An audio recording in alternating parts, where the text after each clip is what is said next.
All right, guys, this is the first tutorial video for the first lab.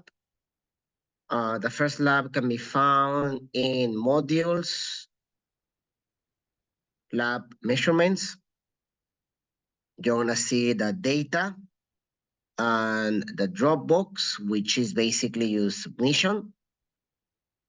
In the Dropbox, you have to submit your lab report, which should include your lab title, the course, introduction, equipment, which basically is the online data, the data tables, the sample calculations, and depending on the lab, the analysis and the questions at the end. The idea behind this lab is to use the data provided in this file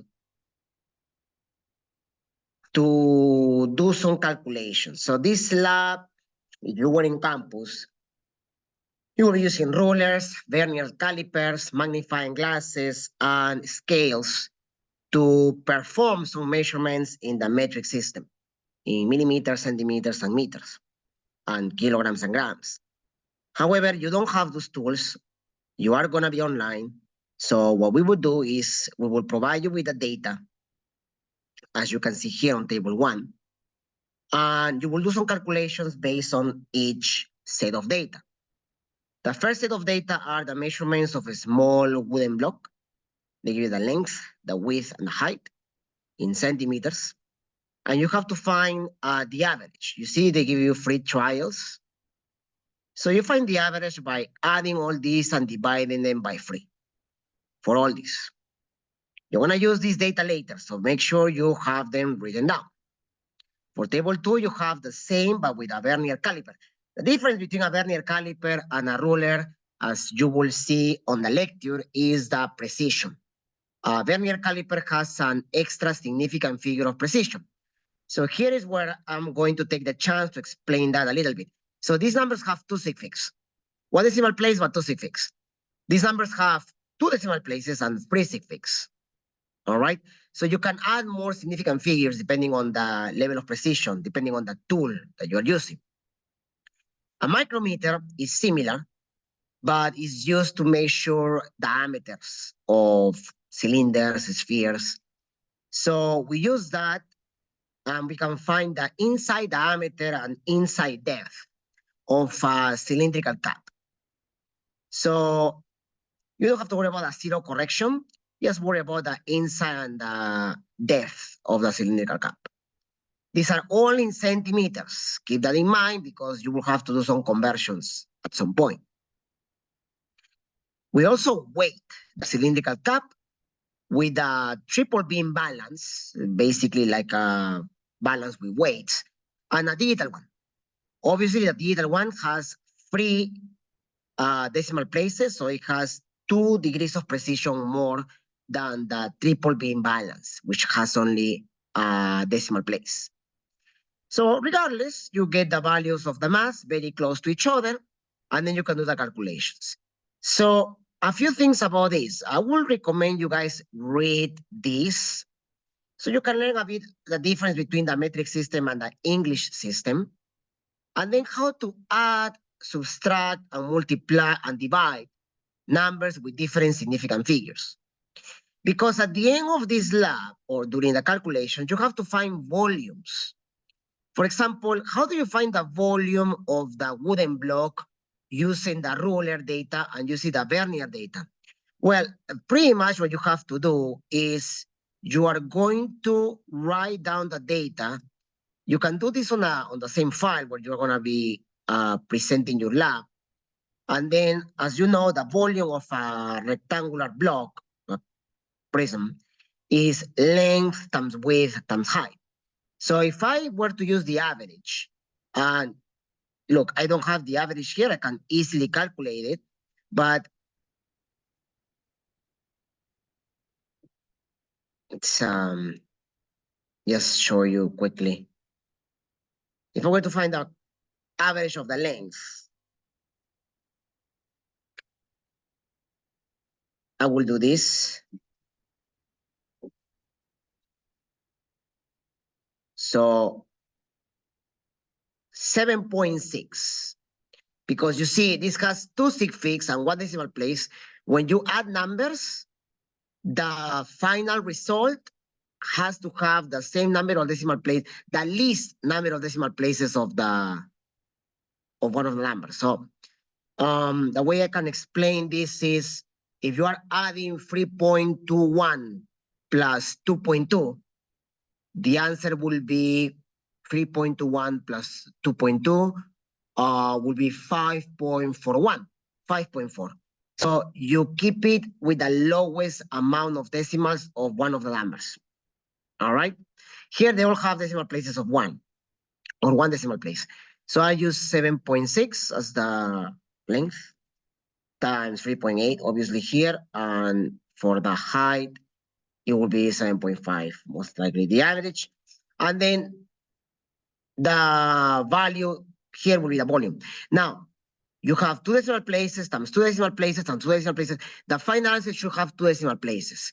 So you need to be careful how to round this, right? You have 7.6 times 3.8 times 7.5. So 216.6. You need to have two sig figs. So this will be basically 217, but that has 3 sig figs. So then you round this to 220. That will be your 2 sig figs. The 0 is not considered a significant figure. All right. To be considered a sig fig, you're going to have to put like this. That number, for example, here has 4 sig figs. The 0.0.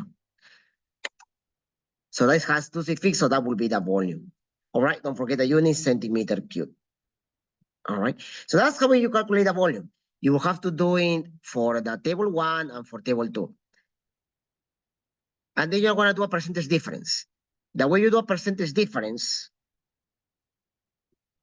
is by using the equation, the absolute value of parentheses, actual value minus experimental value, all divided by actual value, all multiplied by 100%. So here you have to use the volume with a vernier caliper as the accepted value. So I'm going to use this. The volume accepted, let's say, is 221, and the volume experimental with a ruler is 220. So the percentage difference will be the absolute value of 221 minus 220, which will be 1. And they do absolute values, so you keep it positive, divide by 221 or multiply by 100. So this will be basically 1 over 221 or multiply by 100.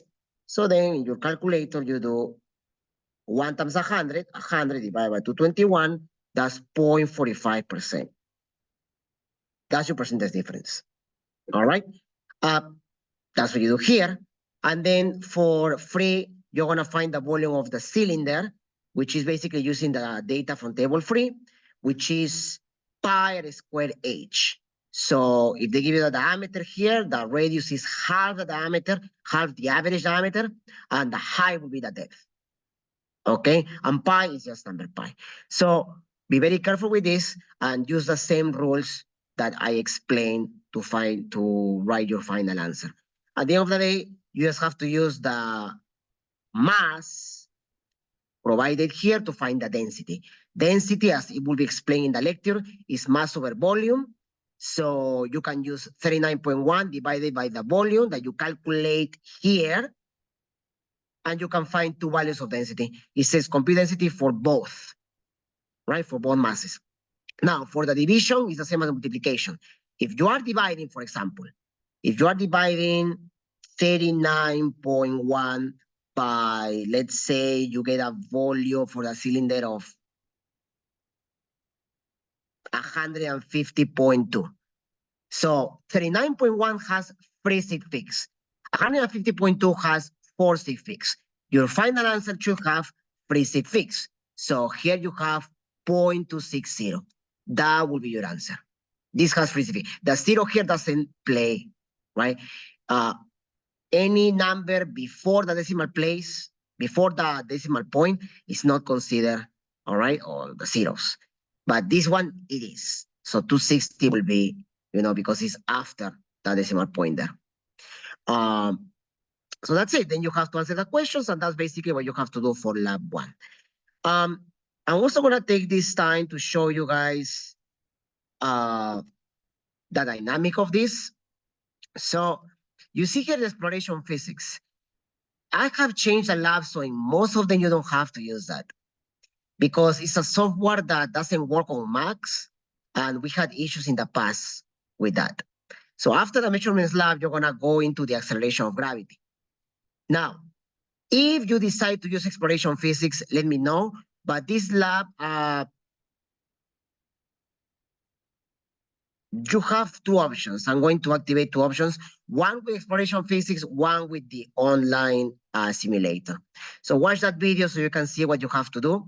And then you have the forces and vectors, which again, you can use two setups. And then Newton's laws and so on. There will be videos posted here weekly. And the idea is for you guys to watch them before you do the lab. Additionally, as I explained in my introduction in here, right, Professor of Information, I will be doing office hours. Okay, so if you show up, I'll be able to answer questions. I'll be sending announcements and emails regarding those. Other than that, guys, please feel free to ask anything that you may via Canvas, and I'll see you guys in the next tutorial.